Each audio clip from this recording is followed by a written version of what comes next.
সব তো সবাই জানেন। আমার ছোট ছোট বাচ্চা উড়িয়ে নিয়েছে, আমার জীবন কিভাবে কাটিয়েছে বলতে গেলে খুব কষ্ট লাগে। একা একা আমি আমার দুইটা বাচ্চা রেখে দিয়ে খুব কষ্টে বাড়ি ঘরে থাকতে পারিনি। বাচ্চাগুলি নিয়ে এই বাড়ি ও বাড়ি ও বাড়ি থাকতে হয়েছে। প্রতিদিন সকাল ঘুম ভাঙাতো, পুলিশে খেঁচি কেটে ছাগলি দিয়ে আমাদের ঘুম ভাঙাতো। ভয়ে আতঙ্কে সারাটা রাত ঘুমাতেও পারতাম না।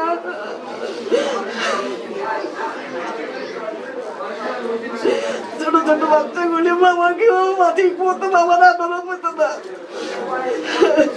যদি আমার হাজবেন্ডকে সব যোগ্য মনে হয় তাহলে ফুটবল মার্কা ভোট দিয়ে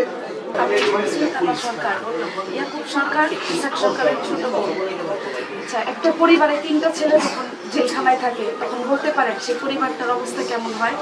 এখানে তার বাবা নাই, মা নাই, কেউই থাকে না। তাদের গার্ডিয়ান কে থাকে? তাদের বড় ভাই। আমাদের বড় ভাইরা আমাদের সাথে ছিল না। 30 বছর আমরা আমাদের বড় ভাইদের কাছে পাইনি। কেন? রাজনীতির কারণে। আমাদের কি দোষ ছিল? আমরা সবসময় কষ্ট করেছি। আমাদের বাসায় পুলিশ আসতো, আমাদের কাছে আমাদের সাথে গালাগালি করতো, বকাঝকা করতো, কষ্ট দিত। আমার ভাইরা 3 ভাই একসাথে জেলে ছিল। আমরা তখন কিভাবে একা একা দিন কাটাচ্ছি। এখন আমি কাউকে আগের কথা কোনো কিচ্ছু বলবো না, আপনাদের সবাইকে বলবো, আপনারা যদি মনে করেন আমার ভাই যোগ্য, আমার ভাই ইমানদার, আমার ভাই সৎ, তাহলে আপনাদের মূল্যবান ভোটটা আমার ভাইকে দিবেন। আপনারা সবাই আমার ভাইয়ের পাশে থাকবেন, আমার ভাইকে ফুটবল মার্কায় ভোট দিয়ে জয়যুক্ত করবেন। আর কিচ্ছু বলবো না। ধন্যবাদ। 3 নম্বর ভাইয়ের স্ত্রী। আমার ভাইরা ইসাক সরকার, ইয়াকুব সরকার, আমার হাজবেন্ড ইসমাইল সরকার, ইব্রাহিম সরকার, তারা 1996 সাল থেকে রাজনীতি শুরু করেছেন। সেই রাজনীতি ঘানি টানতে টানতে আজকে 2026। আমার বিয়ে হয়েছে 2009। সেই 2009 থেকে এই বাসা আসার পর থেকেই রাত বিরাত একটা দিন একটা সময়ও আমরা বলতে পারবো না যে আমরা নিশ্চিন্তে নির্বিঘ্নে আমরা ঘুমাতে পেরেছি। আমার ভাই ইসাক সরকার ফুটবল মার্কা দাঁড়িয়েছেন, কিন্তু দল থেকে তাকে কোনো মনোনয়ন দেওয়া হয়নি। আমাদের ইসাক সরকার ভাই এমন একজন মানুষ যে তিনি এত সৎ, নিষ্ঠাবান, এত ভালো মানুষ যে কখনো কারোর সাথে কখনো টু শব্দ করে খারাপভাবে কারোর সাথে কথা বলেনি। আমরা বাড়ির দ্বারে দ্বারে যখন যাই যে আমার ভাইটাকে একটু মূল্যায়ন করে। আমার ভাইটা খুব ভালো মানুষ। আমি যে ওনার বাড়ির বউ তার জন্য বলতেছি না, আমাদের আশেপাশে যাদের জন্য আমরা ক্যাম্পেইন করতে গিয়েছি তারা সবাই বলছে ওনার সাথে অন্যায় করা হয়েছে। ইনশাল্লাহ এর জবাব আমরা 12 তারিখে দিব, আপনারা আশা থাকবেন ইনশাল্লাহ। তাই আমি সবার কাছে বলছি যে আমার ভাইকে 12 তারিখে আপনারা সবাই নির্বিঘ্নে প্রতীক দেখে নয় ব্যক্তি হিসেবে নির্বাচন করে আমার ভাইকে ফুটবল মার্কায় সবাই ভোট দিবেন।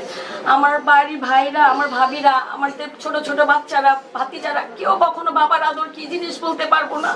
এমনও দিন গেছে যে আমাদের ঘরে কোনো খাবার দাবার ছিল না। আমরা রাস্তায় গিয়ে যে খাবার দাবার আনতে যাব, আমরা এই গলি দিয়ে গেলে ওই গলি দিয়ে আসতে আমরা ভয় পেতাম। এই যে পুলিশ আতঙ্কে যে দেখলেই বলবে যে ইসাক সরকার কোথায়, ইয়াকুব সরকার কোথায়, ইসমাইল সরকার কোথায়।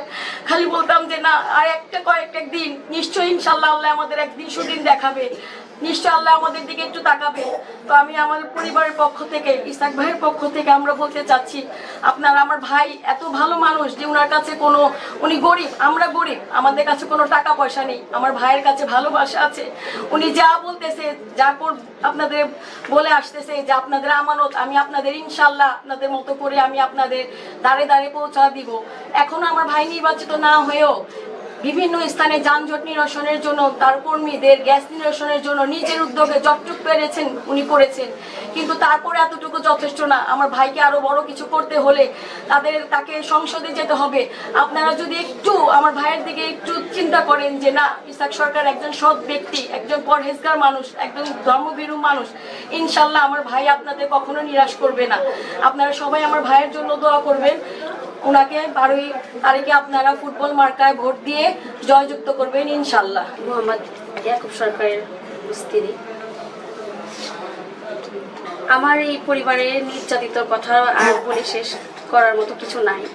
আমরা শুধু একটা কথাই বলে শেষ করতে চাই, আমার ভাই মোহাম্মদ ইসাক সরকারকে ফুটবল মার্কায় ভোট দিন। আর ঢাকাবাসীকে বলি যে ওনার প্রতি ইনসাফ করুন, আপনাদের মনে ওনার প্রতি যে দয়া মায়া আছে আপনারা এটা 12 তারিখে নির্বাচনের মাধ্যমে তুলে ধরুন, ফুটবল মার্কায় ভোট দিন ইনশাল্লাহ। আমার ভাই নূর হোসেন নীরব, আমার ভাইকে গুলি করে হত্যা করা হয়েছে। আমার একমাত্র খোঁজ খবর ইসাক সরকার এবং ইয়াকুব সরকার আমাদের খোঁজ খবর নিয়েছে। আমার বাবা মা মারা গেছেন আজ বিগত 3-4-5 বছর, আমাদেরকে কেউ দল থেকে মূল্যায়ন দেওয়া হয়নি। এখন ইসাক সরকারকেও মূল্যায়ন দেওয়া হচ্ছে না, এটা তো ঠিক না। দল অনেকজনের জন্য খুব খেটেছে, সবার জন্য খেটেছে, ছোট বড়। এই ইয়াকুব সরকাররা, ইসাক সরকাররা একমাত্র খোঁজ খবর নিয়ে আমাদেরকে জয়যুক্ত করে রেখেছে, আমাদেরকে আশ্বাস দিয়ে রেখেছে, আপা আমরা যখনই আসবো দলে আপনাদের কিছু না কিছু করে দিব, আপনি চিন্তা করবেন না। এখন ইসাক সরকারকে আপনারা ফুটবল মাঠে ভোট দিয়ে জয়যুক্ত করবেন ইনশাল্লাহ। সংসদ নির্বাচনে গণতন্ত্রের জন্য মোহাম্মদ ইসাক সরকার আপনাদের জন্য গত 30 বছর রাজনৈতিক জীবনে গণতন্ত্রের প্রতিষ্ঠার জন্য অনেক জেল জুলুম অত্যাচার সহ্য করেছে, সেই গণতন্ত্র প্রতিষ্ঠিত হয়েছে। ইনশাল্লাহ এবার প্রত্যেকটা ভোটার নিশ্চিন্তে নির্বিঘ্নে শান্তিপূর্ণ পরিবেশে ভোট দিতে পারবে।